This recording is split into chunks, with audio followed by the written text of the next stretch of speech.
Hello everyone and welcome to lesson 24.3A. I've entitled this video, The People of Australia and New Zealand. This video is going to cover pages 748 to 751.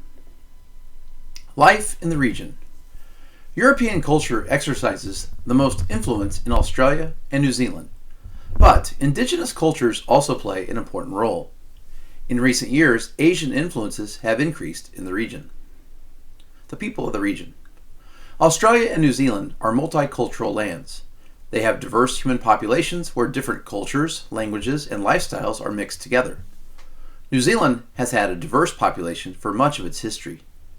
Today, New Zealand's population is about 57% European, 12% Asian and Pacific Islander, and 8% Maori. Other groups account for the rest. Australia's population is much less diverse. About 92% of Australians are of European descent, 7% are Asian, and 1% are Aboriginal and other groups. Question number 1. How is New Zealand more diverse than Australia? Well, it just has more different types of people. It's only 57% European, but it also includes 12% Asian and Pacific Islander and 8% Maori. So it's much more diverse, where Australia is about 92% of European descent. So of the two, New Zealand is much more diverse. Religion and culture. Christianity is the most common religion in the region. Also practiced in the region are Buddhism, Islam, Hinduism, and native religions. In addition, about 30% of the people in the region describe themselves as non-religious or did not state a religious affiliation. Question number 2. What is the most common religion in the region? Christianity. Question 3. What are 3 other religions practiced in the region? Buddhism, Islam, and Hinduism. Question 4. What do about 30% of the region's population use to describe their religion? Non-religious.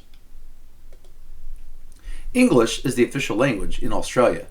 New Zealand has 3 official languages: English, Maori, and New Zealand Sign Language. The sign language, the main language used for communicating by members of the deaf community, became an official language in 2006. Question number 5. What is the official language of Australia? English. Question 6. What are the 3 official languages in New Zealand? English, Maori, and New Zealand Sign Language. The lifestyles in Australia and New Zealand are similar to modern American and British lifestyles. The residents drive cars and use public transportation. In their free time, Australians and New Zealanders shop, go out to eat, watch television, and go to movies. They keep pets such as cats and dogs. Outdoor activities such as hiking, biking, running, boating, surfing, and swimming are popular. Watching and playing sports such as football, soccer, and rugby are popular pastimes. Question number 7. How is life in Australia and New Zealand similar to modern American and British lifestyles? Well, they do a lot of the similar things. They drive cars, they use public transportation. A lot of their free time is spent doing much of the same things that we do here in the United States or in Britain. Question number 8. What are 2 popular sports in Australia? Rugby, and then what they call football. We call it soccer, but our football is American football, but their football, which makes more sense because soccer is played pretty much with the foot, is soccer. Urban life. Human populations are unevenly distributed in the region. The vast majority of Australians and New Zealanders live in urban areas. A population map of Australia, shown here, shows something interesting. The highest populations are concentrated in small land areas, while the smallest populations are scattered throughout the largest land areas, and you can clearly see that on this map. Approximately 89% of Australia's people live in cities and suburbs. Most New Zealanders, about 87% of the population, live in cities and suburbs. Question number 9. Where do a vast majority of Australians and New Zealanders live? In urban areas, in those cities and suburbs, the urban areas. Very few live in the rural areas. Australia's largest cities are Sydney, Melbourne, Brisbane, and Perth, all with populations of more than 1 million. New Zealand's largest cities are Auckland, Christchurch, and Wellington. Life in these cities is busy. People who live in cities face everyday challenges: noise, traffic, urbanization, and crowding, rising housing prices, pollution, and crime. Cities also offer an endless variety of culture, recreation, shops, restaurants, and entertainment. Urban residents must balance the challenges of city life with its many benefits. Question number 10. What are the largest cities in Australia? Sydney, Melbourne, Brisbane, and Perth. Question number 11. What are the largest cities in New Zealand? You have Auckland, Christchurch, and Wellington. Question number 12. What are the common challenges faced by those living in the cities? Well, they deal with the same challenges we do here in America in our big cities. Noise, traffic, urbanization and crowding, rising housing prices, pollution, and crime. Question 13. What benefits do people get from living in the bigger cities? Just like America, they have a ton of things to do for culture things, recreation, shops, eating, entertainment. So it's much the same as it is here in America. Rural life. Life in Australia's rural areas moves at a slower pace. Many individuals and families live alone on huge sheep or cattle stations. These people tend to be isolated, far from towns and other people.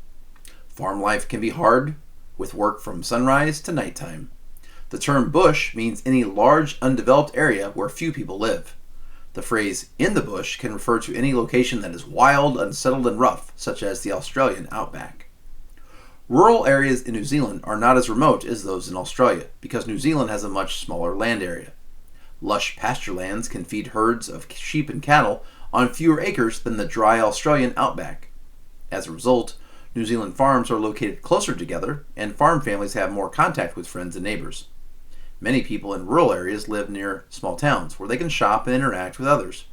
In recent decades, the populations of New Zealand's small towns have been shrinking as more and more rural people move to cities. Question number 14. How is life different for those people living in the rural areas of Australia?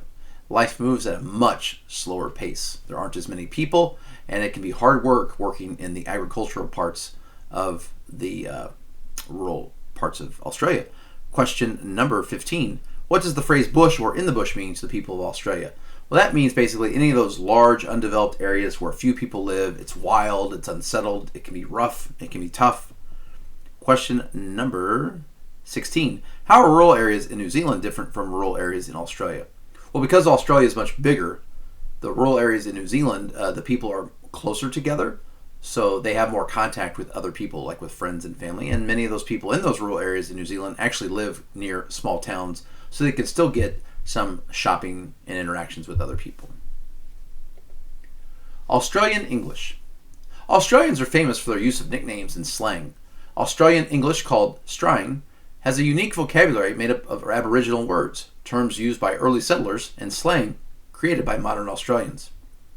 Common slang in Australia uses rhymes and word substitutions. For example, frog and toad is slang for road, and steak and kidney is a slang nickname for the city of Sydney. The Australian people are nicknamed Aussies. New Zealanders also have a common nickname. During World War I, New Zealand soldiers and Australian soldiers served together.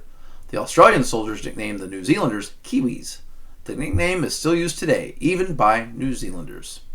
And you can see a lot of their different slang on these screens here. Question number 17. What are Australians famous for when it comes to the use of language? They love nicknames and slang. Question 18. What is strang? That is a unique vocabulary made up of Aboriginal words and terms used by early settlers and slang created by modern Australians. Question number 19. What are Aussies? Those are Australians. Question 20. What are Kiwis? Those are New Zealanders. Education. The people of Australia and New Zealand take pride in their educational systems. Both countries are home to well-respected universities that rank as some of the best schools in the world. Australia is a huge continent with many isolated communities. Many students, especially in the outback, use modern methods of communication to receive and turn in their lessons. Beginning in the 1950s, classes were conducted via shortwave radio, with students having direct contact with a teacher in town. Previously, students relied on mail service to deliver assignments. Today, the internet provides quicker and more reliable delivery. Question number 21. What do the people of Australia and New Zealand take great pride in? Their educational systems. Question 22. During modern times, how has Australia educated their students when it is a huge continent with many isolated communities? Well, originally they used mail service, but then they started to use shortwave radio, and of course now the internet allows them to get the education that they can best use for those long distances. Aboriginal and Maori culture. Australia and New Zealand have experienced revivals in Aboriginal and Maori cultures. In Australia, some Aboriginal storytellers still use oral tradition to pass down history and myths from one generation to the next. Traditional customs and tools such as the boomerang are still part of daily life. Boomerangs have been used for centuries as tools for hunting, as toys, and as weapons for hand-to-hand combat. Today, boomerangs are used in recreation and contests of skill. Another Aboriginal artifact still used today is a musical instrument called the didgeridoo. The didgeridoo is a long wood or bamboo tube that creates an unusual vibrating sound when the player breathes into one end. Aboriginal instruments such as the didgeridoo are part of modern Australian culture, helping to keep traditional music alive. Question number 23. How have Aboriginal storytellers passed down their histories and myths from one generation to the next? Through oral tradition. They basically tell the stories and traditions from a person to the next person so they can tell the next generation the same stories and myths. Question 24. How have boomerangs evolved over time? Well, originally they were used as tools for hunting and weapons. Today they're more used for recreation and showing off your skill. Question 25. What is the didgeridoo? That is that long wooden bamboo tube here that creates that unusual vibrating sound for musical styles that Aboriginal people like to play. As part of the modern movement to restore Maori culture in New Zealand, performers created action songs. These performances combined body movement with music and singing, often with lyrics that celebrated Maori history and culture. And last question, what is an action song? That is what you see here. That is a performance where they combined moving and music and singing, often with lyrics that basically celebrate the Maori history and the culture. Well, thank you for watching. Before we go, I not have just one, I have two for you today. Number one, don't worry, I'm qualified to drive. Ooh. Or this one says, meanwhile, in Australia, peak hour. Thank you so much for watching, and have a great day.